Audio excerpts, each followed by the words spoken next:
bringing in students, because we want to bring students in. Used to be when Lincoln was started out, that's where we started, myself and Francis. Pardon? Oh, sorry, modelling. Then I do music production. Yeah. I'm a lyricist, and I also do pageantry on the internet. So my passions have been to also inspire the youth. So that's why I'm here. Okay. My name is Gaston. I'm a freshman here, a student. My passion is politics and social work.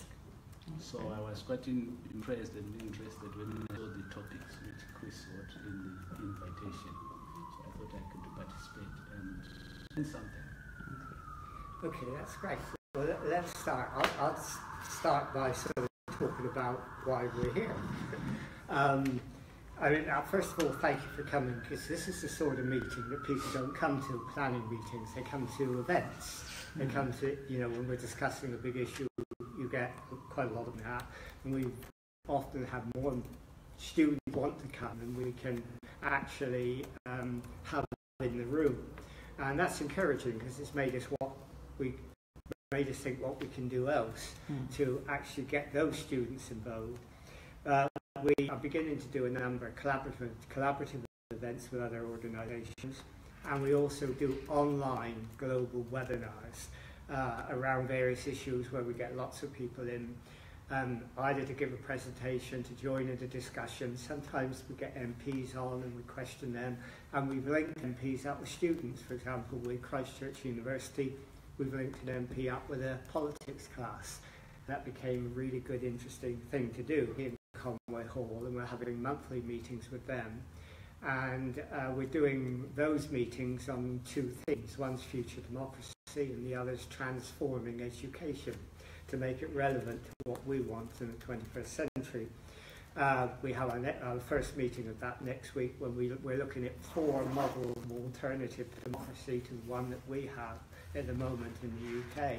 Then we've got another debate coming up 2 months after that on whether referendums undermine democracy, and that's a debate format.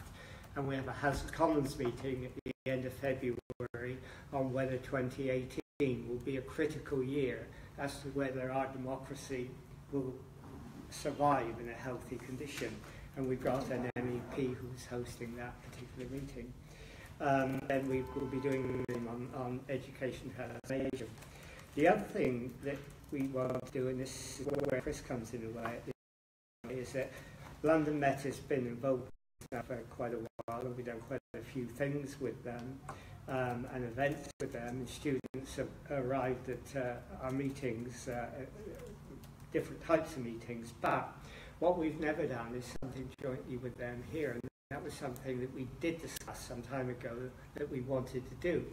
And it takes a while for an idea to sort of germinate and get off the ground, and now we're starting it. And what we wanted to do at these meetings is have really informal discussions where we have students in. We have the Africa Diaspora Forum, the UK Africa Diaspora Forum. We have other groups that want to come in and involve with us. I was talking to Chris just before we started about there are some community groups close by here who might be interested in coming into the meetings. And Chris was telling me as well, Horn residents right opposite here, with students from all sorts of different universities who will also be interested if we tap into them. And what we'd like to do is have discussions on topics that we decide to talk about. We've got our next one on February the 12th all fixed up, because you have to fix things up a month in advance to really get traction on it. And that one will be a follow-up to our House of Commons meeting we've got in a week's time. 2 weeks' time we'll have a House of Commons meeting, which everyone's wanted to attend if they want, on poverty, housing and homelessness. And we called it a return to Dickensian Britain. And have Siobhan MacDonald, who is going to host that. We have the Open University, who is a leading authority on poverty. We have 2 case studies of doing things to make a difference. Then what we are going to do on February 12th here is follow that up, have a discussion on. We've got a group called Box who's going to run it for us. and what they do is they get people talking about it, they show a video, and then we divide into groups. The groups are something like 3 or 4 people, and they're talking about it together, and then we come back and discuss it. So we've got that really set up, but the rest of the year we can obviously talk. One of the great things about having this room is it's a multimedia room. I mean, it's a room you can change the furniture around. So if we have the meeting with Thinking Box, we can turn it into small little enclaves. If we wanted a lecture, we could have it like there. So there are lots of things we could do. And it's quite exciting to do that. Now, it's going to take a while to build it up because, as Chris said, students in London are not used to evening meetings because they live all over London, they have childcare problems. Chris thinks, not that you say this for yourself, but that, Sorry. that we might be able to get an evening audience if we can make this good. And I think we would like to see us do that if we can. So let me hand over to you to give your take on that. Yes, I mean, yeah. Do you want me to say something about what I think I was going to Interest London Met? Yeah, I was just going to Yes. welcome Chris Lane and ask him to tell us more about the students' journey over here and also introduce us to community projects with yourself, so we know we are welcome as well. Yeah. That's also recorded as well. Yeah. Well, as I said when I introduced myself initially, I'm head of partnerships for 2 of our schools. So it's the School of Social Sciences and Social Professions. And maybe it's self-evident to people what sorts of subjects that would cover, but I'm going to just take you through them because I think it sort of tells you quite a lot really about what my interests are and what the interests of the university might be. There are 6 schools in the university, so I'm responsible for 2 of them in relation to partnerships. So the subjects include international relations and politics, criminology and policing, psychology, sociology and social policy. So those are the subjects in the School of Social Sciences. And, you know, I think you can see from that there's a resonance in the interests of the sorts of topics that will be discussed in this group. So, Is this the other thing for Yeah. Alright, should we move up? Oh, there's a space. Sorry I'm late, I got a bit lost. So, you know, politics, but also people who are working on investigating how you might go about formulating new approaches to social policy. It's an important part of what's happening. The big question of crime and actually in the case of that particular school, one course which deals with a professional area, i.e. policing, and you know that doesn't always sit very easily in an academic environment to have people who frankly have spent their careers trying to critique what the police are doing, sitting in offices alongside people who are police officers or former police officers, and you know potentially will be a university before too long who have actual police officers on the campus trained to be police officers. We're at the moment trying to work to win a contract from the Metropolitan Police to be delivering policing training at the same time as people who are very critical of how the police operate.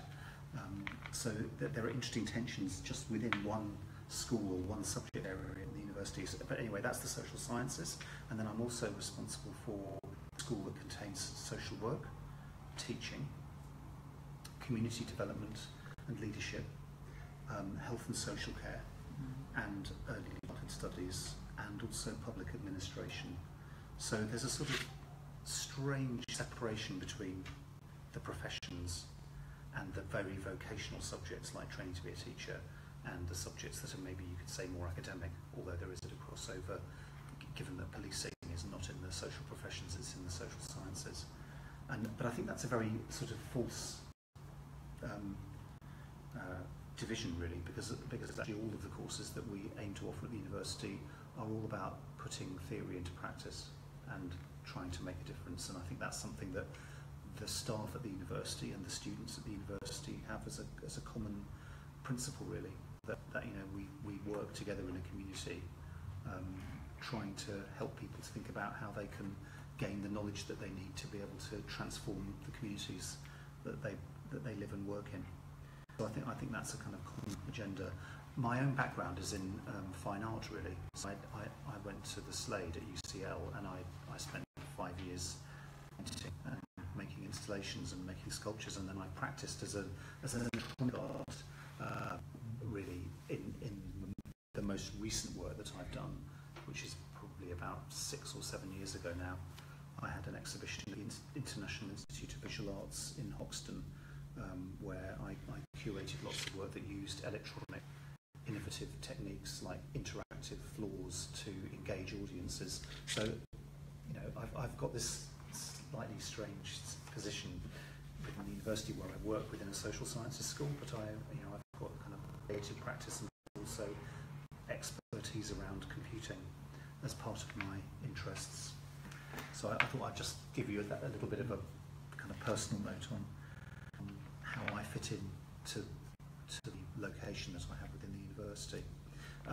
Other contexts that it's worth thinking about, and in relation to my own role, I said I'm responsible for partnerships. So what that really means is that, for me, is that I should be using my agency to create connections in this local community, in the borough of Islington, and you know, I live in Hackney, and I've spent all my working life really since I was 18 working in London boroughs in inner London.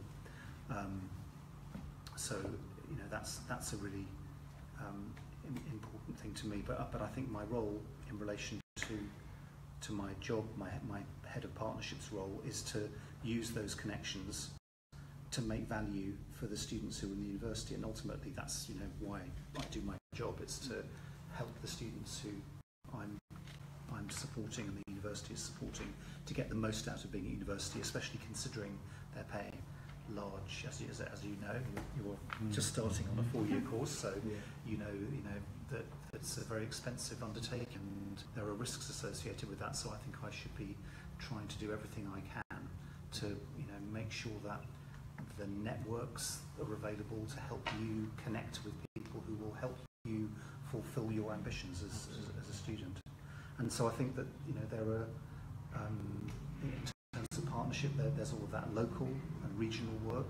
I've been working nationally recently on developing social work apprenticeships and also police apprenticeships, and I'm just about to start working on teaching apprenticeships. Hi.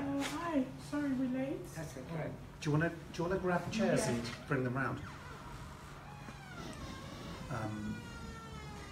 And actually, one of the key parts of my role. Oh, sorry. Before I go on to the key part of my role, I'll just mention.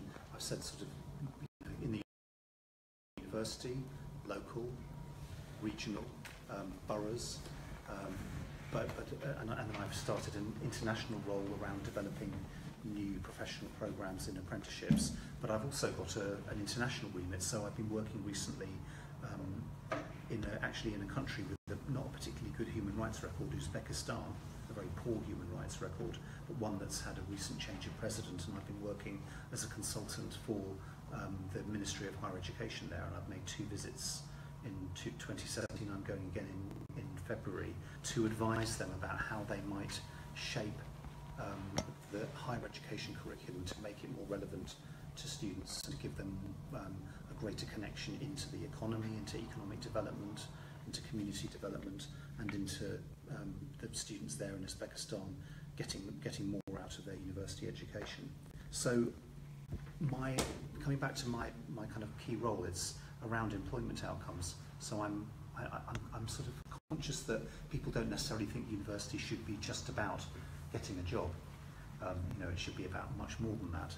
But I think increasingly people are concerned about that aspect of things, and I suppose I've always thought having a job, it's not the only way of having an impact in society, but it's a really amazing way. It's an amazing privilege, really, to be able to, you know, be paid to do something that makes a difference for people. So I think, you know, most students probably do want to get a job, and they want to get a job because, as you've just been telling us, you want to get a really telling me earlier you're interested in going into a course in social work, so you would like to be a social worker.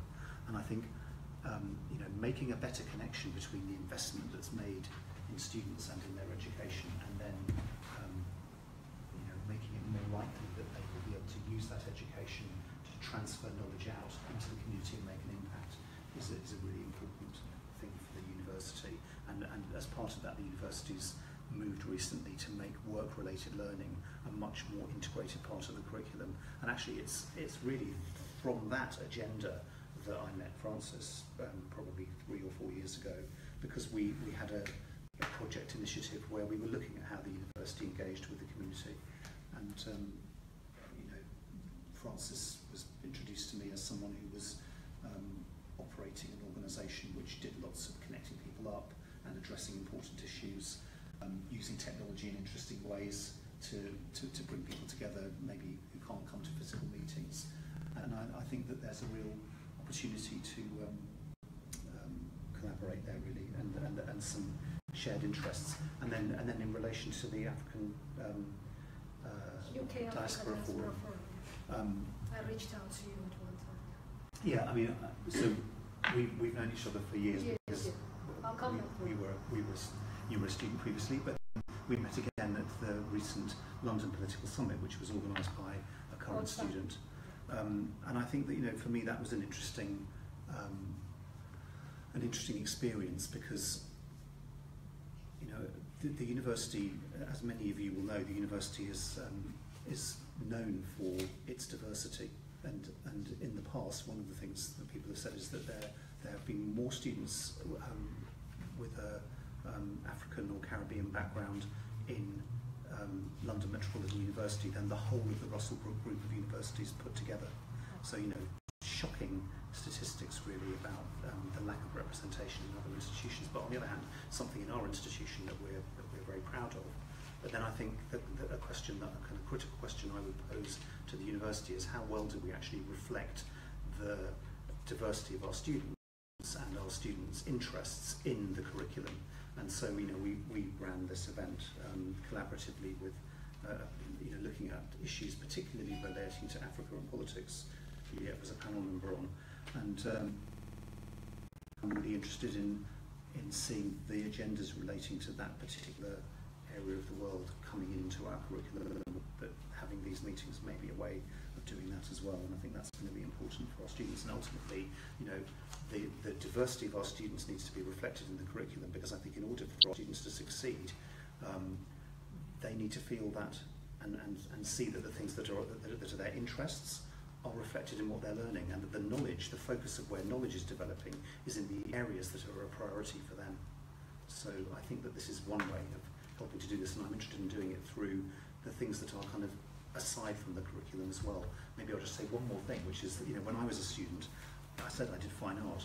I had 4 years doing my degree, and it was incredibly unstructured. There were really no formal lectures or seminars. I just had a space in which I was allowed to do what I wanted and make things for 4 years. But one of the responses that I had to that, although I really liked that style of learning, one of the things that I did was I chaired the student society, and I ran a student society to create lectures and seminars, and we ran national festivals of various kinds of art practice. So I've often thought myself that you learn best when you're making things happen yourself, and in a way when students are doing the teaching, that's one of the most effective ways in which people learn.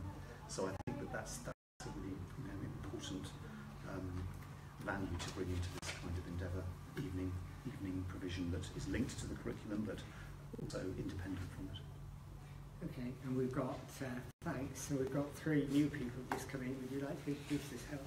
Hi, I'm Robert Marfano. I'm a first year student studying sociology and social policy, and I'm also chair of the Labour Party Society. Robert? Did you say Robert? Yeah. Okay, thanks, welcome. Okay, and Badi ADY from Ivory Coast. I'm doing a master's in international relations. I just wanted to come in and have a listen and see what this is all about. Okay. Yeah. Hi, my name is Linda, and I'm doing a master's in international relations as well. I'm from France, but Ghanaian by origin. Okay, thanks. Well, thanks for turning up.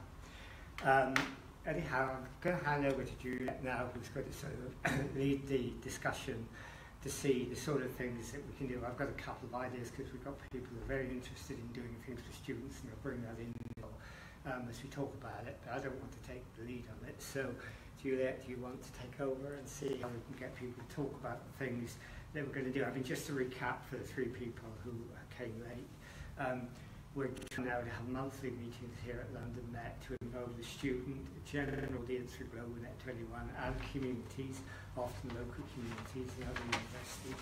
Talk about some of the big issues that we talk about in Global Net 21 and others as well. Want to use the technology we've got, bring people in on Skype as well, doing it face to face, but to try and get these into bigger meetings. And this is really just a meeting for us to get your ideas about what you think we can do, so that gives us some idea of how to plan forward for the next year.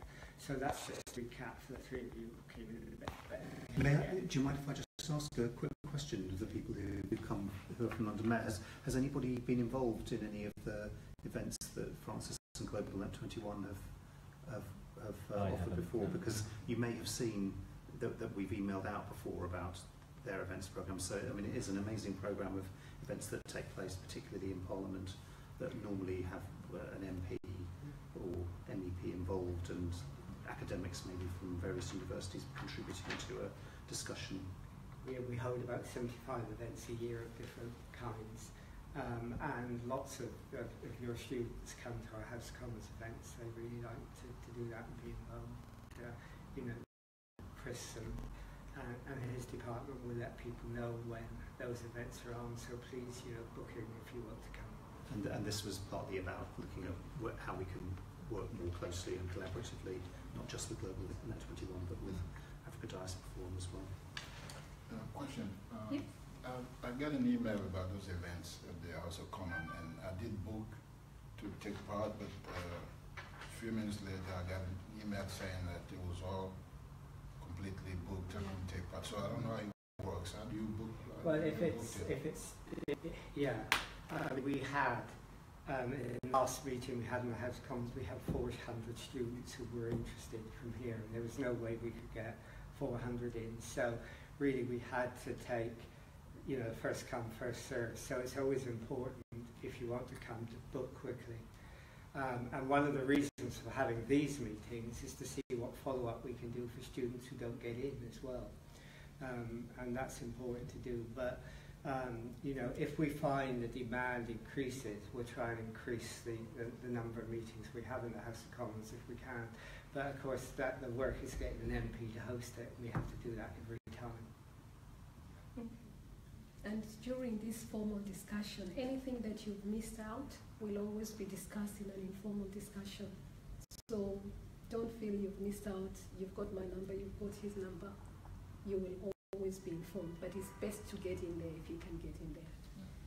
But anyway, again, let me say thank you to London Metropolitan University for the next 12 months, hopefully. We will have this room. And we have been sponsored, so we want to appreciate London Met. Once a month we will meet up, and we've moved from King's Cross. So anybody who has been coming from King's Cross, we are now going to be in London Met. And this should hopefully be a nice, lovely space once a month to bring in students from all sectors, and we are hoping to gradually increase people to come in and discuss topic of their interest. They have Francis' email and myself as well. And I will start off by asking everyone, what is your interest in life? It is important to capture what is your interest in life. And I believe that in creating a better world, at least you've turned up here today, it gives us a better picture to see what you really want to discuss. You might have a strong, I know for example, she enjoys education, so I won't speak for her, but if we go around the room, I would love to capture something you're passionate about so that we include that during the planning for this year, because this is where we get a rough idea of what we want to discuss during the next few months. And because you've turned up today, I feel you should get the first priorities in terms of enjoying the networks that we have. So thinking about where you are in life today, you know, Chris has already started us off. He's told us his background is in art. So thank you for that. We will be connecting that in a minute, how art relates to the planet and how we are able to improve the world. In connection with myself, I'm the founder of UK Africa Diaspora Forum. I set up Diaspora Forum because I felt that in this world we need more ambassadors and more patrons in this world to look after this planet. And I feel that we are all responsible in sustaining a better world together. And I'm lucky to have been sponsored in London Metropolitan University. I'm very grateful to this university because I ended up studying longer, part-time, but at least I feel that with the skills that I've learned, I am able to give back to my community as well. So thank you to this university. And I believe that I've come across so many students in this work that everybody I come from, people keep telling me they've either been to this school, so I'm feeding back to the university as well, that a lot of students are proud to be coming back to give back. So it's good that you're giving us a space here, and I will be spreading the word, and so will he, and so you will. And everyone, if you're in your departments, please tell your lecturers, we are asking you to bring people so that we build a community, and not just build a community, but we all have a place in our hearts, as I believe, to encourage one another to hold hands and take London Metropolitan forward as well, because this is where we are studying. Let us make it back to become #1, because we belong up there, we don't belong here. So I'll start off with, what is your interest? I think Pavel started us off with a modeling. What is your passion in life, Pavel? I have so many passions, but as I mentioned earlier, so first of all we have the music side of things. So I find these days, in terms of music, a lot of the topics are quite negative rather than positive. I think you'll find that in a lot of rap as well. So through my music, it's about portraying just my way of life, how I live, my positivity, how I want to improve the youth. Because I feel with each generation that goes, it's getting worse, and I think a big reason of that is because I sort of see as children having children these days rather than adults having children. So it's just about somehow trying to correct that through my music. So that's one of the things I'm doing. Pageantry, as I said, that's not one of my passions. It's more about, I've never always been a positive person or a confident person as well. So pageantry has sort of grown me. So my main aim is just to show the youth how pageantry can help. I think it's a good way of sort of finding yourself in terms of personal development and also building confidence. So that's something I do try to portray as well. So those are two of my main passions. Apart from that, just to try to be as successful as possible and build up my own community. So I see a lot of things going on within my community, which is South East London. So it's just about finding ways which I can help out. And there's my passions. And earlier on I had asked you a question in terms of the youth. What do you see us doing? What do you think communities should be doing in terms of the youth? I would say one main thing is about keeping the youth busy. Can we get a chair? Keeping the youth busy. Yeah, I say keeping the youth busy, because I find when a lot of youth have extra time in their hands, that's when they end up on the streets. And these days the streets isn't too safe. There's a lot of dangerous people out there, and people tend to get influenced to do certain things. So I feel the more activities which go on around London will help to keep the youth busy. That's one of the things I would say. While he's still speaking, he's now the winner of UK Africa Diaspora Forum model. And one of the things we're looking into with UK Africa Diaspora is going into schools and also going into universities. So we are bringing in people with talents.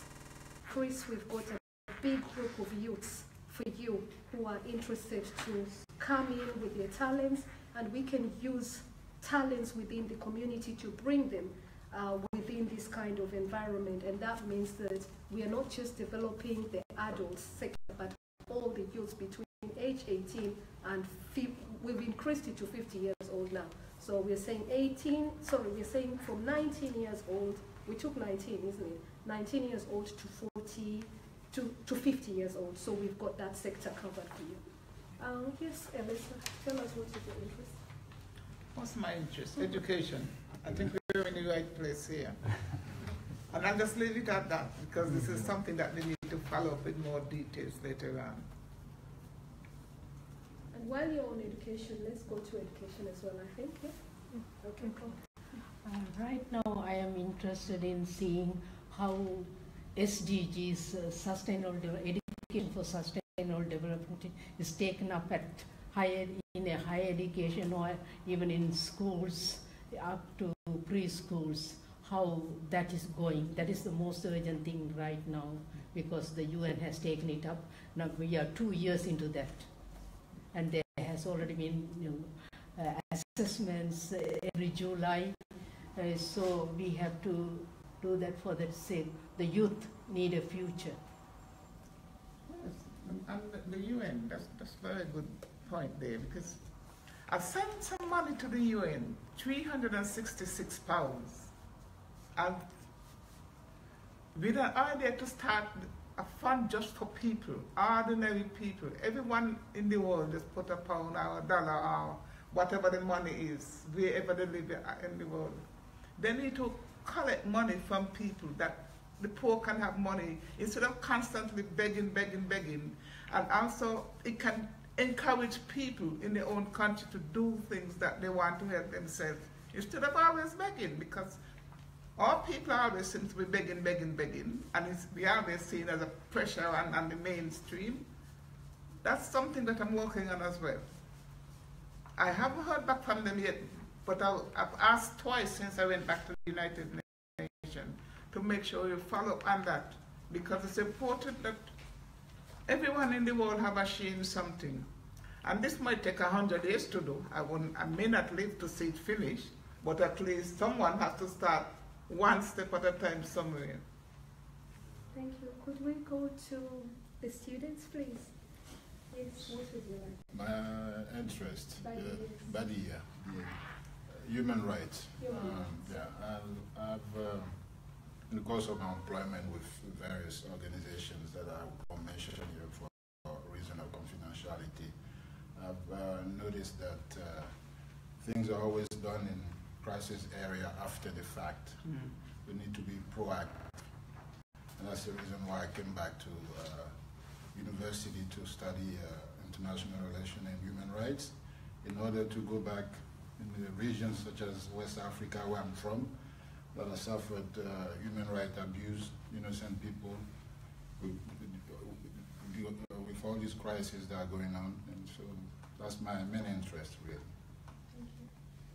Thank you. And next, yes? My main interest is on diplomacy and governmental relations.